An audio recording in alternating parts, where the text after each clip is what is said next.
Hunt 'em Big with Steve Bartylla. Brought to you by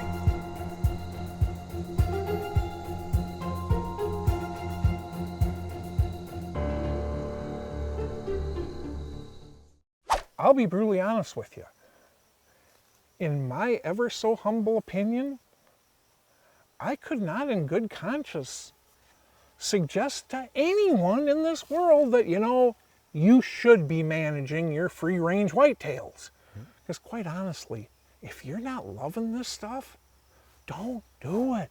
It will drive you nuts. It's like herding cats. You are going to lose deer.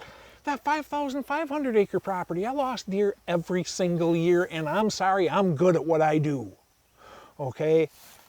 When you're talking of 40 acres, when you're talking 120 acres, Robbie, the question that I have for you, living that exact scenario, do you believe a person can manage whitetails?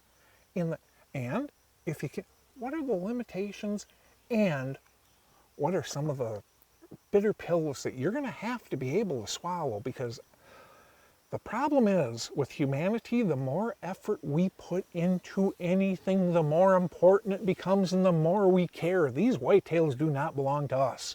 Unless you got a high fence and you paid for that animal, these whitetails do not belong to us. And that neighbor has every right to do any legal act they feel they want to on their side, just like we have every right to do whatever legal act we feel comfortable with on our side. So we can't go around dictating to our neighbors what they do and do not shoot.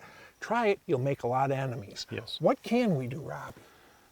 Well, I'm a true believer that you can manage a small tract of ground, but it is determined by the pressure and the neighbors you got around you, just like you just said. That is the hardest thing. But with me, I mean, I'm gonna try to manage these deer. Number one is the food sources, the mineral sources, if allowed, if it's legal in the area, a good water source. But the biggest thing again is I want them deer to feel safe. I'm gonna let this be their bedroom and not mine, and I'm only gonna get in it when I have to. Well, and here's something I learned hunting public ground. We've got these ideas that, man, Robbie's got to set aside his entire 40. No, he doesn't. My entire approach to hunting public land is find those spots where other people aren't hunting. Yep. That's where I'm going to find a mature buck, if there's a mature buck in that area. Exactly. And guess what? There are all sorts of 5, 2, 8 acre areas that I hunt that are exactly what he's describing. It doesn't have to be ridiculous. I mean, if you got a half acre sanctuary, it's not a sanctuary. Right. Okay. Right. But a 5 acre one is, yes, absolutely, if it has the right cover and they can't see you outside of it. Yep. But so please continue. But no, I mean, that's exactly what I deal with. And when I first started managing my farm 20 plus years ago, I learned a lot just because I wanted to manage, but the ones around me did not. It took a lot, but I feel comfortable this day and age that I'm doing what I set out to do, and I'm holding deer in there. But again, I really think it has a lot to do with I only get on the property when I have to be on the property, and it lets them deer feel safe. I'm never boogering them out of their beds. You, just to clarify, you actually live on this property, don't you? No, I do not. Oh, you do not? No, it's an hour south of me. Okay, that 40, that's not all deer cover. No, there's 12 acres of it that's actually an alfalfa field. Yeah. So I got 28 acres of timber. Exactly, and that's what I was trying to get at. Yes. You own 12 acres of it. That 12 acres, you ain't afraid to, and heck, if you had a house on that 12 acres, that'd be okay too. Exactly. As long as you stick to that 12 acres. Yep. As I said, there's ground you control and there's ground the whitetails control. In Robbie's scenario right here, he's controlling 12 acres and he's giving 28 acres to the deer. And that 28 acres has been enough for him to make it. Now, I'm sure you'll be the first to admit your neighbors, the circumstance around you, without a doubt helps you. Oh, it helps me 100% now. Yeah. Yes, yes. But this is not the only scenario like this in the world. No. There's a bunch of them out there.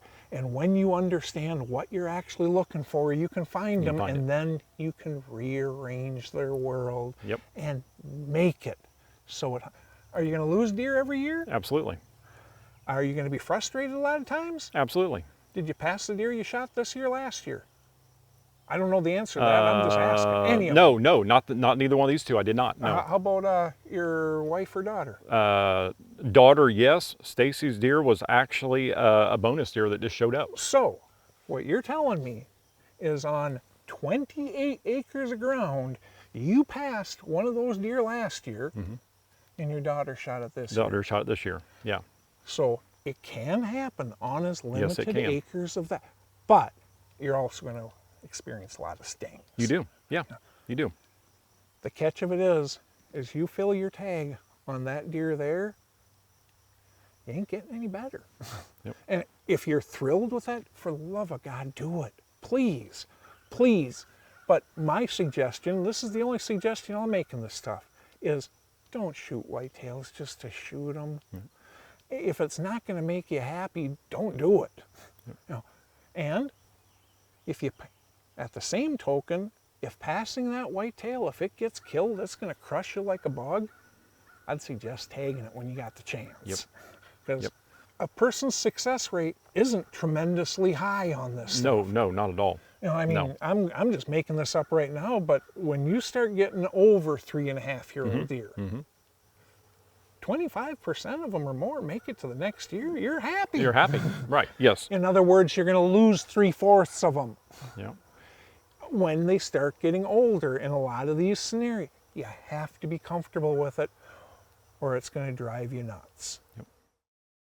Final thoughts, brought to you by Huntworth. I think the moral of the story of all this is, yes, you can go ahead and manage small property, but you better be doing it because you enjoy doing it. Yes. Because if you're not, you're going to go nuts. And you're going to hate everyone around you who does not deserve your hatred. Okay.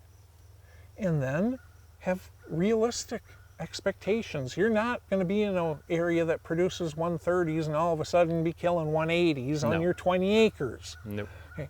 But what you can do is you can make that property so much more attractive and suck more of them in. And if you don't shoot them, the more time they're spending on your ground, the better their odds of making it till next year. Absolutely. Thanks much, bud. You're welcome.